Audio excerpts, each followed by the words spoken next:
지난 시간에 느부갓네살 왕의 꿈 이야기를 들은 다니엘은요, 한동안 놀랐습니다. 그리고 번민에 빠지게 되죠. 그리고 조심스럽게 느부갓네살 왕의 꿈을 해석해 주면서 장차 느부갓네살 왕에게 임할 환란에 대해서 전하게 됩니다.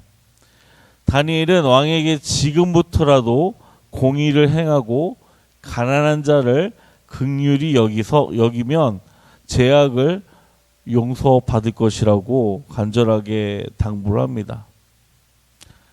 시간이 흘러서 28절에 이 모든 일이 다 느부갓네살 왕에게 임하였다라고 성경은 말씀하고 있습니다. 다니엘이 느부갓네살의 꿈을 해몽한 지 1년이 지나서 이 느부갓네살 왕이 꿈꾸었던 일들이 실제적으로 일어나게 된 것이죠. 29절에서 30절 보면 12달이 지난 후에 내가 바벨론 왕궁 지붕에서 거닐세 나 왕이 말하여 이르되 이 큰 바벨론은 내가 능력과 권세로 건설하여 나의 도성으로 삼고 이것으로 내 위엄의 영광을 나타낸 것이 아니냐 하였더니, 그 꿈을 꾸고 나서 1년이 지났을 때 느부갓네살 왕은 왕궁 옥상에서 걷고 있었습니다. 아마 그 옥상에서 산책을 하면서 혼자 중얼거리고 있었던 것 같습니다. 내가 세운 이 도성이 거대한 바벨론을 보아라. 나의 권세와 능력과 나의 영화와 위엄이 그대로 나타나 있지 않느냐라고 혼자 중얼거리면서 말하고 있을 때 31절 말씀에 하늘에서 소리가 들려왔습니다. 느부갓네살 왕아, 내게 말하노니 나라의 왕위가 내게서 떠났느니라 라고 들려왔습니다. 느부갓네살 왕은 장차 올 환란의 경고를 들은 지 1년이 지나도 그의 생각을 돌이키지 않았습니다. 오히려 그는 더 교만해지고 오히려 자기의 능력과 권세로 자신의 나라가 강대국이 되었다라고 자화자찬하고 있었습니다.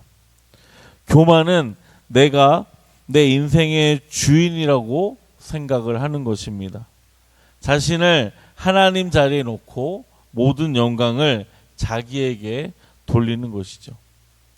잠언서 16장 18절 말씀을 보게 되면요, 교만은 패망의 선봉이요 거만한 마음은 넘어짐의 앞잡이니라 라고 말씀하고 있습니다.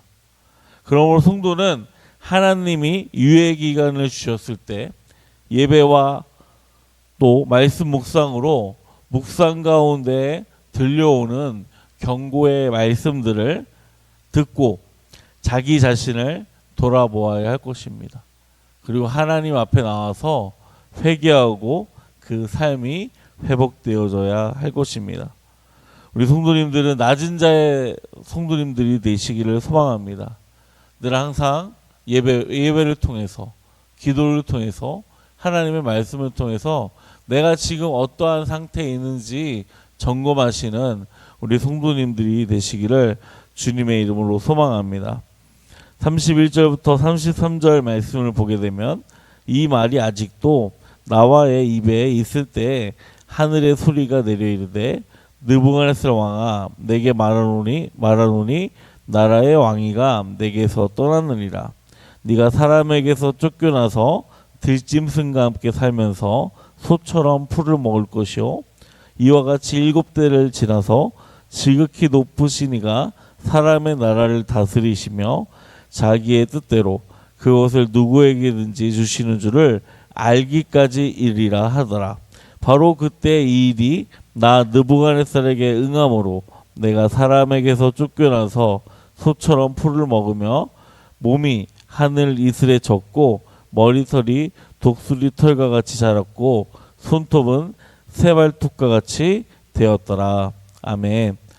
느부갓네살 왕의 자아자찬이 끝나기도 전에 그는 하나님의 음성을 듣게 되죠. 그리고 느부갓네살 왕은 하나님의 심판을 받아 그는 왕궁에서 쫓겨나게 됩니다. 그는 실제로 7년간 소처럼 풀을 먹으며 짐승처럼 지내게 됩니다. 자신이 세상의 주인이라고 착각한 느부갓네살은 사람에게서 쫓겨나게 되죠. 그리고 그의 처지는 짐승과 같은 처지로 몰락해 버립니다. 세상의 힘과 부와 권력은 내 삶을 지켜주는 것 같지만 그것이 떠난 날이 반드시 찾아올 것이라고 말씀하고 있습니다. 내 왕위가 떠나는 사건을 생전에 겪어야 교만을 회개하고 하나님을 찾아야 합니다. 그리고 하나님을 찾게 되는 것이죠. 그래서 고난이 어떻게 보면 저주가 되는 것이 아니라 그 고난은 내 삶에 있어서 축복이 되는 것입니다. 34절에서 37절 말씀을 보게 되면 그 기한이 참에 나 느부갓네살이 하늘을 우러러 보았더니 내 총명이 다시 내게로 돌아온지라. 이에 내가 지극히 높으신 이에 감사하며 영생하시는 이를 찬양하고 경배하였나니 그 권세는 영원한 권세요 그 나라는 대대에 이르리로다. 땅의 모든 사람들을 없는 것 같이 여기시며 하늘의 군대에게든지 땅의 사람에게든지 그는 자기 뜻대로 행하시나니 그의 손을 금하든지 혹시 이르기를 네가 무엇을 하느냐고 할 자가 아무도 없도다. 그때 내 총명이 내게로 돌아왔고 또 내 나라의 영광에 대하여도 내 위엄과 강명이 내게로 돌아왔고 또 나의 모사들과 가론들이 내게 찾아오니 내가 내 나라에서 다시 세움을 받고 또 지극한 위세가 내게 더하였느니라.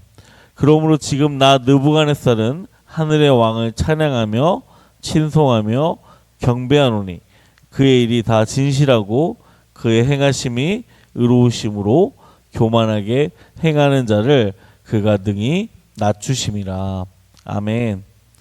다니엘은 이미 왕이 꿈을 해석한 것처럼 7년이 지난 다음에야 짐승처럼 광야를 헤맸던 느부갓네살이 정신을 차리고 하늘을 바라보게 됩니다.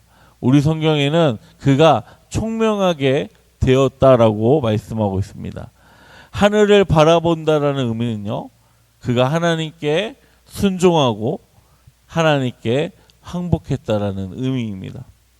그리고 가장 높으신 분이 필요하다라고 고백하고 있는 상징적인 의미입니다.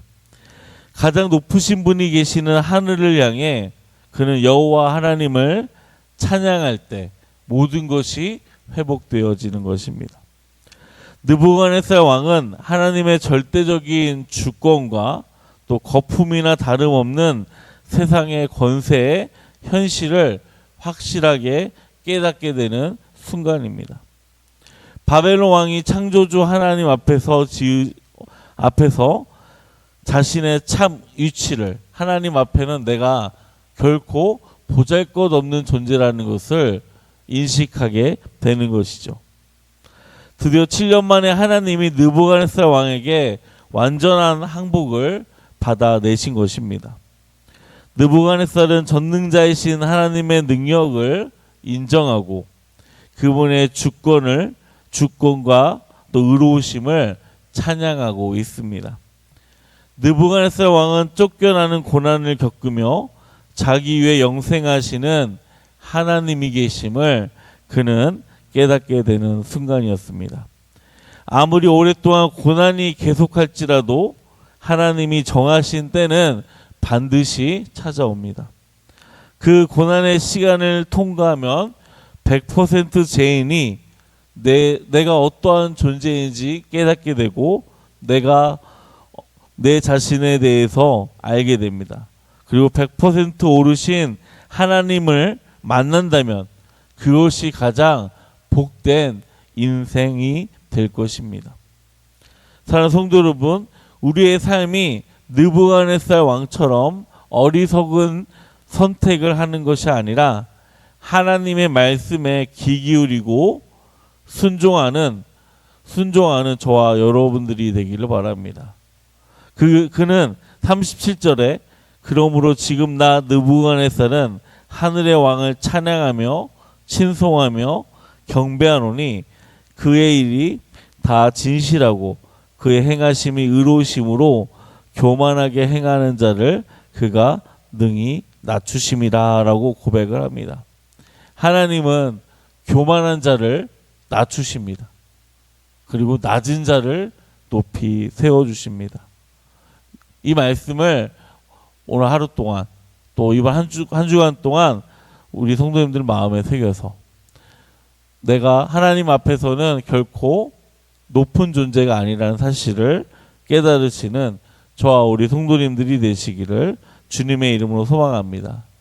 또 오늘 하루도 우리를 지으시고 또 우리를 구원으로 인도하시는 그 하나님을 찬양하고 높이는 저와 우리 성도님들이 되시기를 주님의 이름으로 축복합니다.